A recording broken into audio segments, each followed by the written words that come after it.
नमस्कार, आप देख रहे हैं न्यूज 18 राजस्थान। आपके साथ मैं हूं अभिषेक। बड़ी खबर आपको बता दें जोधपुर से, जहां तथाकथित डबल मर्डर केस में धरना समाप्त हो गया है। संघर्ष समिति ने इसकी घोषणा की है। सभी मांगों पर सहमति बन गई है। एडीएम राजेंद्र डागा ने सहमति के बारे में जानकारी दी है। तो ये बड़ी खबर आपको बता दें, सहमति बन गई है और अब जो है धरना खत्म कर दिया गया है। डबल मर्डर, तथाकथित डबल मर्डर केस मामले में बड़ी जानकारी ये निकल करके सामने आ रही है कि धरना खत्म हो गया है। आर्थिक रूप से मुआवजा और नौकरी के लिए यहाँ की धरना जो है हमारे संघर्ष कमेटी ने समाप्त कर दिया है और हमारे जो जिला प्रशासन के अधिकारी हैं उन्होंने सकारात्मक रवैया रखते हुए पीड़ित परिवार को न्याय देने के लिए लिखित में लेटर दिया है और जो भी मांग यहाँ की है वो उन्होंने पूरी कर दी है। केस को लेकर क्या कुछ बात हुई है ऑफिसर्स से? केस को लेकर जो बात हुई है, जो 302 के तहत जो धारा लगी थी वो धारा लग चुकी है। जिस व्यू के एंगल से अभी और भी पूरी जांच है, जो और भी जो उनके साथी हैं वो आगे गए हुए तो उनको पकड़ने की सरकार की प्रमुख मांग थी कि इन दोनों को डिसीज को न्याय मिले, तो उसके तहत पुलिस ने त्वरित कार्रवाई की है। आरोपियों को गिरफ्तार भी किया गया है और आगे भी कार्रवाई की जा रही है। तो प्रमुख मांग मान ली गई है और उसके अलावा जो इनकी राज्य स्तर से संबंधित मांग थी वो राज्य स्तर को प्रेषित कर दी गई है। संघर्ष समिति से सौहार्दपूर्ण वार्ता हुई और उसके बाद उन्होंने धरना समाप्ति की घोषणा कर दी।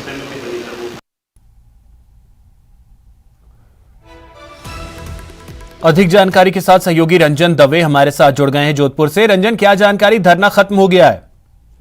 जी बिल्कुल, जिस तरीके की जानकारी सामने आई है और मैं धरना स्थल पर ही मौजूद हूँ। अभी धरना समाप्ति की घोषणा की गई है और उसके बाद में सवेरे पोस्टमार्टम की बात सामने आई है, जिसके बाद परिजनों को सौंप दिए जाएंगे और परिजन अंतिम संस्कार के लिए यहाँ से दोनों ही शवों को लेकर के जाएंगे। पहले जो वार्ता हुई थी, पहले दौर की वार्ता की विफलता के बाद दूसरे दौर की जो वार्ता हुई उसमें सहमति होने की बात सामने आई है, जिसमें कि संविदा पर नौकरी दिए जाने को लेकर के एक जो मांग थी और उसके अलावा जो कॉम्पनसेट किए जाने की जो मांग थी उसको लेकर के बात हुई है और राज्य सरकार के नियमानुसार जो लाभ मिलना चाहिए उस पर सहमति बनती नजर आ रही है। और उसके अलावा ये पूरा जो प्रतिवेदन है ये राज्य सरकार को भिजवाया गया है लिखित के अंदर कलेक्टर के मार्फत से। इस बात पर सहमति बनी है और आरोपियों की गिरफ्तारी की बात है और स्पेशल ऑफिसर टीम गठित करके इस पूरे मामले की जांच को लेकर के एक मांग रखी गई थी, उस पर भी सहमति बनती नजर आई है। 3 आरोपी पुलिस की गिरफ्त में है, चौथा पुलिस जल्दी पकड़ लेगी, ऐसा पुलिस के द्वारा कहा गया है। तो कुल मिलाकर के जो प्रमुख मांगे थी उस पर करीब सहमति बनी है। मुख्य मांग जो 50 लाख के मुआवजे की थी उसको लेकर के प्रतिवेदन राज्य सरकार की ओर भिजवाया गया है और राज्य सरकार के नियमानुसार, क्योंकि यह हत्या का मामला बना है दुर्घटना से प्रयास के तहत, तो इसको लेकर के जो लगातार एक जो गतिरोध था उसमें कहीं ना कहीं अब ठहराव की बात आई है। हालांकि जब घटना ये धरना समाप्ति की बात आई थी इसको लेकर के यहाँ 2 धड़े बट गए थे, लेकिन अभी सब सर्वसम्मति से यह निर्णय लिया गया है और धरना समाप्ति की बात कही गई है। जो एडीएम सेकंड है राजेंद्र डागा, उनसे हमारी बात हुई तो उन्होंने भी जो पूरा प्रकरण है, इस पूरा जो घटनाक्रम है 36 घंटे से अधिक का जो समय पूरा बीत चुका है, उसके बाद में अब सवेरे इस पूरे मामले में यहाँ से पोस्टमार्टम करा करके परिजनों की सहमति से शव को उनके गांव भेज दिया जाएगा। तो कुल मिलाकर रंजन, बहुत शुक्रिया आपका तमाम जानकारी के लिए।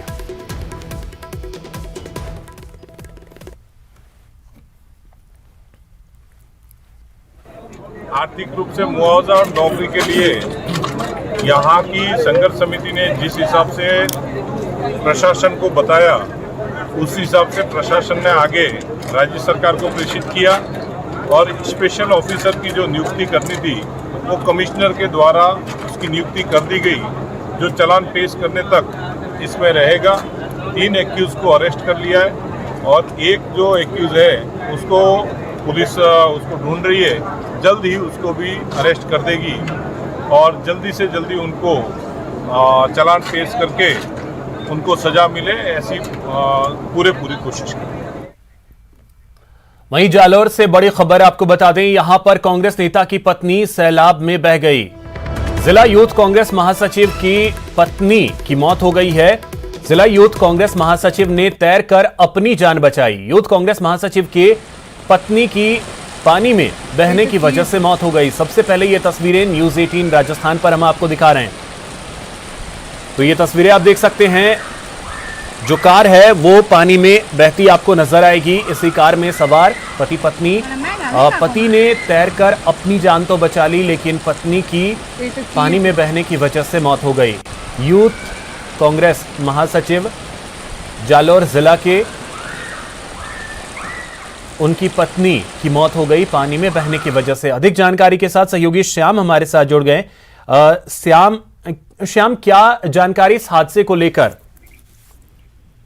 देखिए, अभी तक निश्चित तौर से जालौर जिले में बारिश का दौर जारी है। ऐसे में आज जालौर जिले के यूथ कांग्रेस के जिला महासचिव है जो सोमता निवासी दिनेश कुमार पुरोहित, जो 40 साल के थे, और वो और अपनी पत्नी जो भंवरी देवी उनके साथ महादेव मंदिर में दर्शन करने गए थे। इस दौरान उनकी गाड़ी है वो तेज बहाव में फंस चुकी थी। इस दौरान जो 800 मीटर तक करीब जो पानी के बहाव के अंदर ये गाड़ी घसीटती हुई चली गई, और जिसमें जो महासचिव है दिनेश, वो उन्होंने कूद करके अपनी जान बचाई है। तो वहीं उनकी पत्नी का जो गेट था गाड़ी का, वो खुला नहीं। ऐसे में उनकी डूबने से दर्दनाक मौत हो चुकी है। अभी तक निश्चित तौर से जालौर जिले के अंदर आज भीनमाल जसवंतपुरा के आसपास के क्षेत्रों में भारी बारिश हुई है, जिसके चलते निचले इलाकों में जो है पानी भर गया है। कुछ कच्चे मकान धराशायी हो चुके हैं। तो वहीं जो पेड़ पौधे हैं वो भी बड़ी संख्या में जो नुकसान पहुंचा। नदियों में पानी की आवक शुरू हो चुकी है। तो वैसे में जालौर से भीनमाल व सांचौर मुख्यालय को जोड़ने वाले तमाम रास्ते हैं वो भी बंद हो चुके हैं। ऐसे में एक जो जिस तरीके से दर्दनाक मौत हुई है, ये यूथ कांग्रेस के महासचिव की पत्नी जो भंवरी देवी है 35 वर्षीय, उसकी सोमता गांव में महादेव मंदिर दर्शन करने के दौरान वापस लौटते वक्त दर्दनाक मौत हो चुकी है। जी चलिए, बहुत शुक्रिया श्याम आपका तमाम जानकारी के लिए।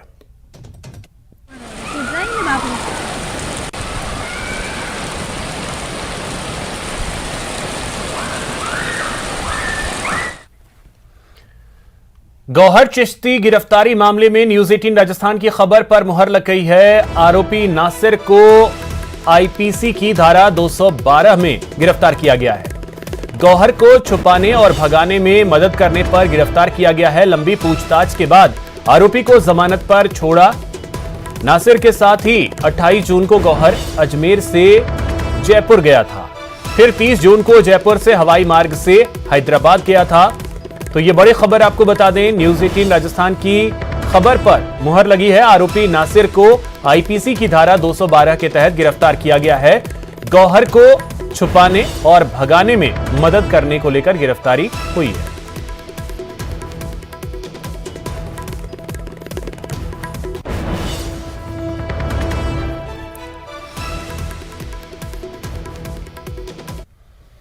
खबर बाड़मेर से है, जहां जातीय पंचों का तुगलकी फरमान सामने आया है। तलाक लेकर दूसरी शादी करने से नाराज जातीय पंचों ने परिवार को 1 लाख रुपए का अर्थदंड सुनाते हुए परिवार को समाज से बहिष्कृत कर हुक्का पानी बंद करने का फरमान सुनाया। पीड़ित गणपत राम के मुताबिक उनकी बहन का तलाक न्यायालय के आदेश पर हुआ है, जिसके बाद ही उसकी बहन का दूसरा विवाह करवाया गया है। लेकिन समाज को यह नागवार गुजरा और उनके परिवार को समाज से बहिष्कृत कर हुक्का पानी बंद कर दिया गया है। उन्होंने मांग की है कि जातीय पंचों के खिलाफ कड़ी कार्रवाई की जाए। 5-7 जने पूरा षड्यंत्र बनाकर समाज की जाजम पर जब मैं बैठा, तब उन्होंने मेरे को कहा कि आप समाज से बहिष्कृत है, इस जाजम पर नहीं बैठ सकते। तो मैंने उनको मेरा कारण पूछा, सर समाज का बहिष्कृत करने वाले कारण बताओ। उन्होंने कहा कि आपकी बहन का जो डिवोर्स करवाया है, तलाक करवाया है, वो विधिवत समाज से कोर्ट से करवाया है, वो समाज नहीं मानता है। भरतपुर के डीग में अवैध खनन के विरोध में चल रहे आंदोलन के बीच एक बाबा टावर पर चढ़ गए। टावर पर चढ़े संत नारायण दास को नीचे उतारने में पुलिस प्रशासन के पसीने छूट गए। पुलिस टावर के नीचे सुरक्षा जाल भी बिछाया, लेकिन बाबा नहीं उतरे। बाबा का कहना है कि मामले में मेरे हक में फैसला होता है तो मैं नीचे उतर आऊंगा। बता दें कि जिले में 550 दिनों से अवैध खनन को रोकने के लिए साधु संतों का आंदोलन चल रहा है। 17 जुलाई को दूसरे बाबा हरिबोल ने आत्मदाह करने की चेतावनी भी दी थी, जिसके बाद सरकार ने साधु संतों से बातचीत के लिए पर्यटन मंत्री को भेजा। 18 जुलाई को साधु संतों से विश्वेंद्र सिंह की वार्ता भी हुई, लेकिन आज नाराज बाबा टावर पर चढ़ गए। आंदोलन को देखते हुए संभागीय आयुक्त ने 5 कस्बों में बुधवार दोपहर 12 बजे तक इंटरनेट सेवाएं बंद कर दी। इधर टावर पर चढ़े बाबा को नीचे उतारने के लिए अफसर समझाइश कर रहे हैं।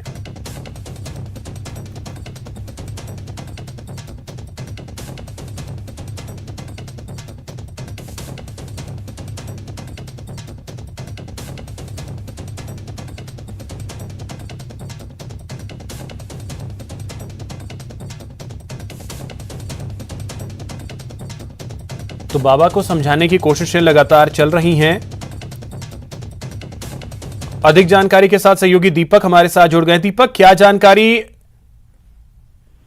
देखिए अभिषेक, जानकारी ये है कि जो संत है नारायण दास वो अभी भी टावर पर चढ़े हुए हैं और नीचे जो प्रशासनिक अधिकारी हैं वो भारी पुलिस जाब्ते के साथ नीचे मौजूद हैं और लगातार जो संत हैं उनसे समझाइश की जा रही है, लेकिन वो नीचे उतरने के लिए तैयार नहीं है।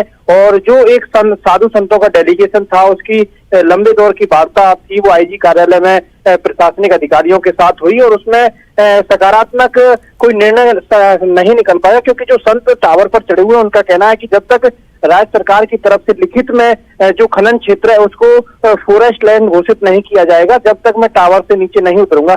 और प्रशासनिक अधिकारियों का ये कहना है कि जब वो टावर से नीचे उतर आएंगे तो उसके बाद में जो वार्ता है वो आगे बढ़ाई जाएगी। तो लगातार ये पेच जो है वो फंसा हुआ है और संत जो है वो अभी भी टावर पर बने हुए हैं। उनका कहना है कि चाहे 2 दिन हो जाए, 3 दिन हो जाए, मैं टावर से नीचे नहीं आऊंगा। और एक और बड़ी बात ये है अभिषेक इसमें कि जब कोई व्यक्ति उनके पास टावर पर जाने की कोशिश करता है तो वो टावर की ऊंचाई पर ऊपर चढ़ते चले जाते हैं। और उनका कहना है कि मेरे पास कोई भी व्यक्ति नहीं आए और सुरक्षा की दृष्टि से देखते हुए एसडीआरएफ की टीम ने वहां पर आसपास में जाल लगाया है और जो दूरी के क्षेत्र है वहां पर गद्दे भी बिछाए, जिससे कि संत अगर कोई वहां पर कोई अनहोनी होती है तो जिससे उनको जो है बचाया जा सके। लगातार ग्रामीण तो इसमें एक चीज और आपसे जानना चाहेंगे कि मामला लंबे समय से चला आ रहा है, कल वार्ता भी हुई थी, क्या वहां क्या कुछ रहा जिससे नाराज होकर के बाबा चढ़ गए?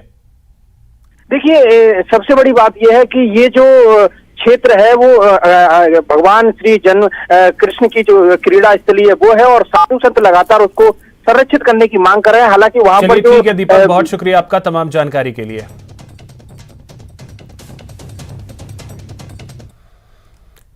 जैसलमेर में न्यूज 18 राजस्थान की खबर का बड़ा असर देखने को मिला है। विश्व के एकमात्र लिविंग फोर्ट में एक मकान की छत भरभरा कर गिर गई।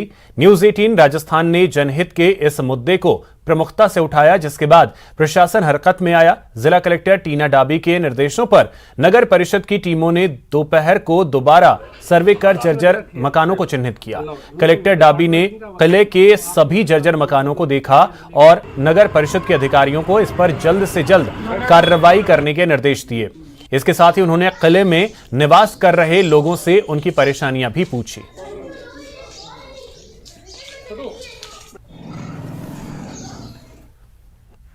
तो यहाँ पे काफी सारे मकान फोर्ट के अंदर स्पेशली ऐसे हैं जो बिल्कुल गिरने के कगार पर हैं। तो यहाँ की पब्लिक की भी काफी कंप्लेंट्स आई थी, उसके बेसिस पे आज एक मैंने फिजिकली राउंड लिया, खुद से देखा। तो अब नगर परिषद आयुक्त और मैं इस पे अप्रोप्रिएट एक्शन लेंगे और यहाँ की जो जिला स्तरीय कमेटी है उसमें भी हम निर्णय लेंगे कि कितने मकान जो बिल्कुल ही गिरने की स्टेज पे हैं तो उनको हम डिमोलिश करें। अलवर से एक बड़ी खबर आपको बता दें, पुलिस निरीक्षक महेश शर्मा और हेड कांस्टेबल जान मोहम्मद निलंबित। कार सवार 2 बदमाशों से 50 लाख रुपए लेकर छोड़ा था। 10 जुलाई को कोतवाली थाना पुलिस ने पकड़ी थी क्रेटा गाड़ी। उच्च स्तरीय जांच के बाद पुलिस अधीक्षक ने निलंबित किया है। एएसपी पुलिस मुख्यालय सतीश कुमार को मामले की जांच सौंपी गई। तो ये बड़ी खबर आपको बता दें, पुलिस निरीक्षक महेश शर्मा और हेड कांस्टेबल जान मोहम्मद को निलंबित कर दिया गया है।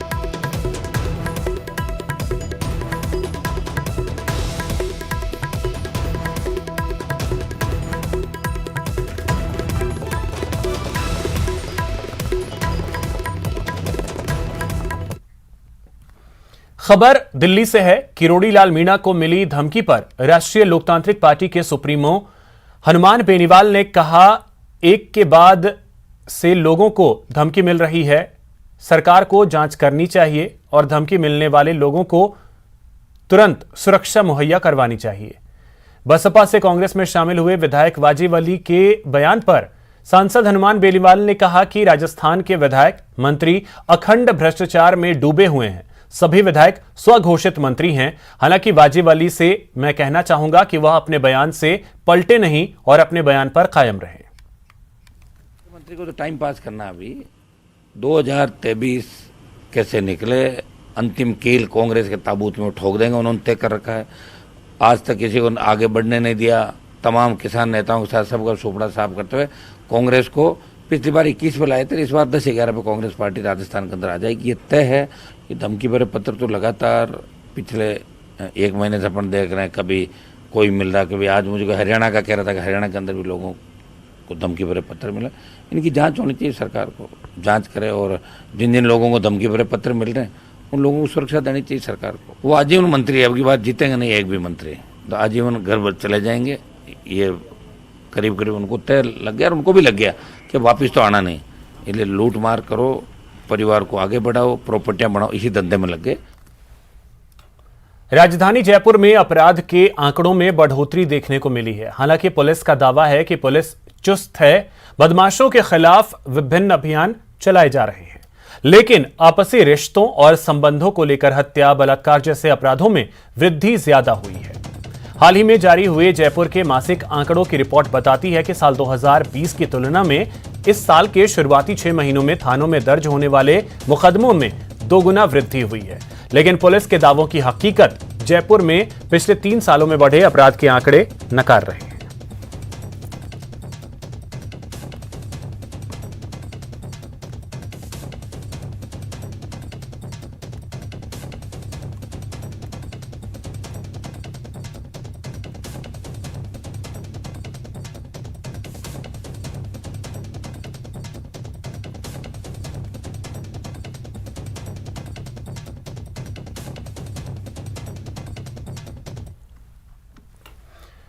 पीडब्ल्यूडी पहले से बनी एजेंसियों में खाली पदों पर भर्ती भले ही नहीं कर पा रहा हो, लेकिन अब स्टेट हाईवे अथॉरिटी गठन करने जा रहा है। आखिर पहले से ही RSRDC और RIDCOR जैसी एजेंसियों के होने के बावजूद इसकी जरूरत क्यों पड़ रही है?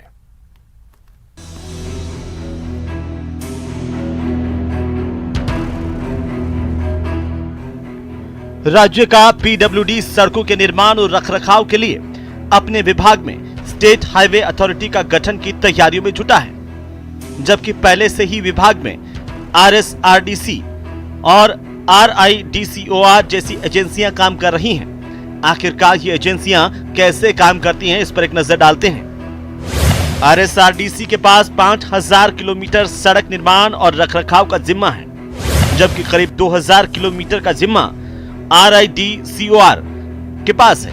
वहीं 13000 किलोमीटर सड़क का रखरखाव पीडब्ल्यूडी के पास है।